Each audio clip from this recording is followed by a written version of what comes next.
Today the topic is growth requirement of microorganisms. There are two types of requirements for microbial growth, physical and chemical. Temperature, pH and osmotic pressure are included in physical types of requirement for microbial growth. Temperature, microbes को temperature की basis पे several groups में classify किया जाता है, cold loving, middle loving and heat loving. Cold loving में two groups हैं, true साइक्रोफाइल्स and साइक्रोट्रोफ्स.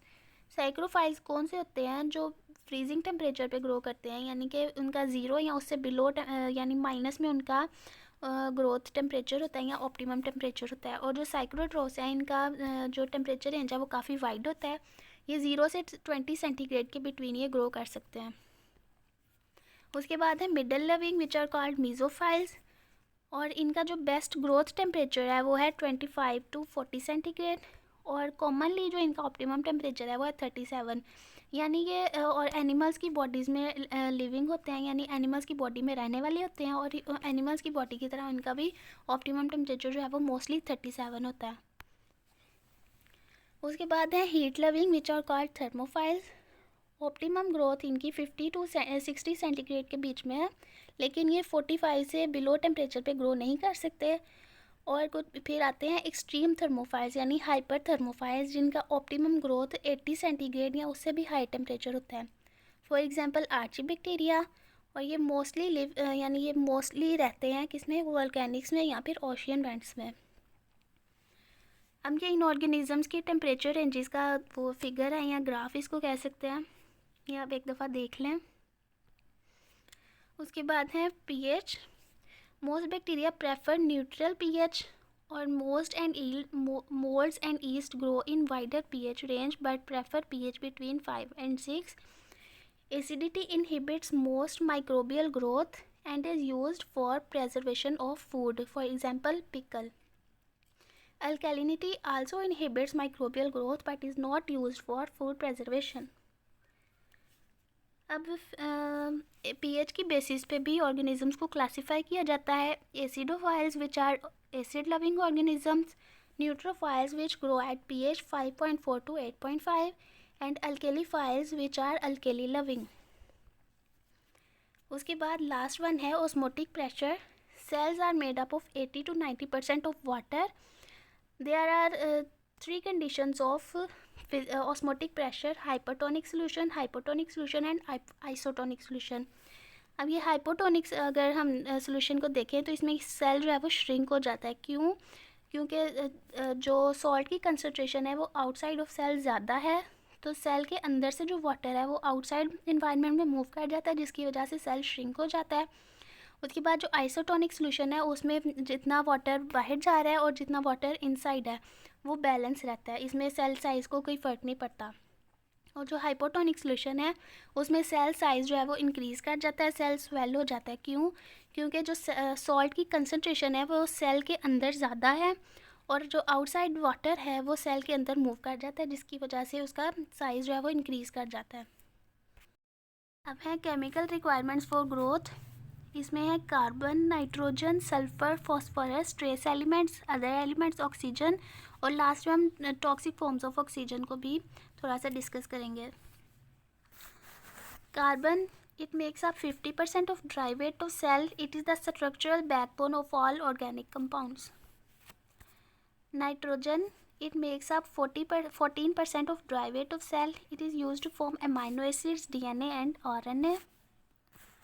Sulfur, which is used to form proteins and some vitamins, i.e. thiamine and biotin.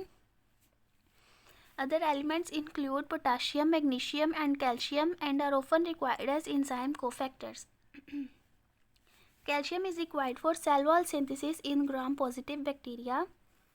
Trace elements, many are used as enzyme cofactors commonly found in tap water, i.e.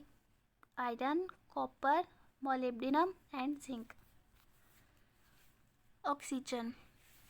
Organisms that use molecular oxygen produce more energy from nutrients than anaerobes. अब oxygen requirement की basis पे भी organisms को classify किया जाता है. Obligate aerobes. Obligate aerobes वो होते हैं जिनको ऑक्सीजन रिक्वायर होता है ज़िंदा रहने के लिए. अगर ऑक्सीजन नहीं उनको मिलेगी तो वो किल हो सकते हैं.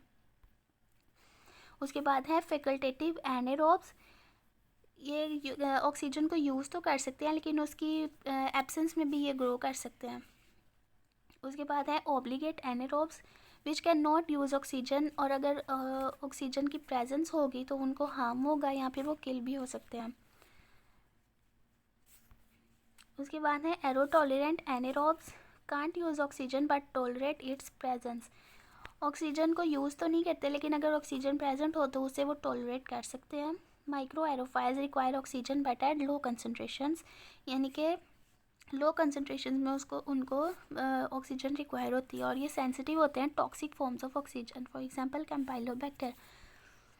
अब देखते हैं टॉक्सिक फॉर्म्स ऑफ ऑक्सीजन कौन सी होती हैं। Singlet oxygen, extremely reactive form of oxygen present in phagocytic cell, यानी कि जो फ्री रेडिकल्स होते हैं ऑक्सीजन के वो बहुत ज़्यादा टॉक्सिक होते हैं और रिएक्टिव फॉर्म होते हैं ऑक्सीजन की। All organisms growing in atmospheric oxygen must produce an enzyme super oxide dismutase to get rid of them. अब क्या करते हैं, सुपर ऑक्साइड डिसम्यूटेज जो फ्री रेडिकल्स हैं उनके साथ रिएक्शन करते हैं, साथ हाइड्रोजन के जो आइंस हैं वो भी अटैच होते हैं, वो भी रिएक्शन में एज अ सबस्ट्रेट ऐड हो रहे होते हैं। उसके बाद super oxide hydrogen free radicals पर ऑक्साइड प्रोड्यूस होते हैं। ये जो हाइड्रोजन के पर ऑक्साइड फ्री रेडिकल्स हैं ये भी बहुत ज़्यादा हार्मफुल होते हैं और इनको भी जो है ना कुछ इंजाइम्स के थ्रू इनको भी ब्रेक डाउन करनी लाजमी होती है। तो कौन से इंजाइम्स चाहिए होते हैं, कैटालेज और पर ऑक्सीडेज जो है वो रिक्वायर होते हैं। कैटालेज क्या करता है, कैटालेज ब्रेक्स हाइड्रोजन पर oxide into water and oxygen. अब ये रिएक्शन देंगे तो कैटालेज हाइड्रोजन पेरोक्साइड के साथ रिएक्शन कर रहा है और वाटर और ऑक्सीजन प्रोड्यूस कर रहा है और हाइड्रोजन गैस पेरोक्साइड के बबल्स भी प्रोड्यूस हो रहे हैं, यानी कि जो कैटालेज पॉजिटिव हैं वो ये बबल्स भी शो करते हैं। अगर ये प्लेट पे देखें या फिर ये ट्यूब पे देखें तो ये हाइड्रोजन पेरोक्साइड के बबल्स भी प्रोड्यूस हो रहे हैं। उसके बाद पेरोक्सीडेज देखें तो converts hydrogen peroxide into water. Peroxidase क्या करता है, हाइड्रोजन पेरोक्साइड के साथ हाइड्रोजन आइंस भी ऐड होते हैं और वाटर प्रोड्यूस हो जाता है।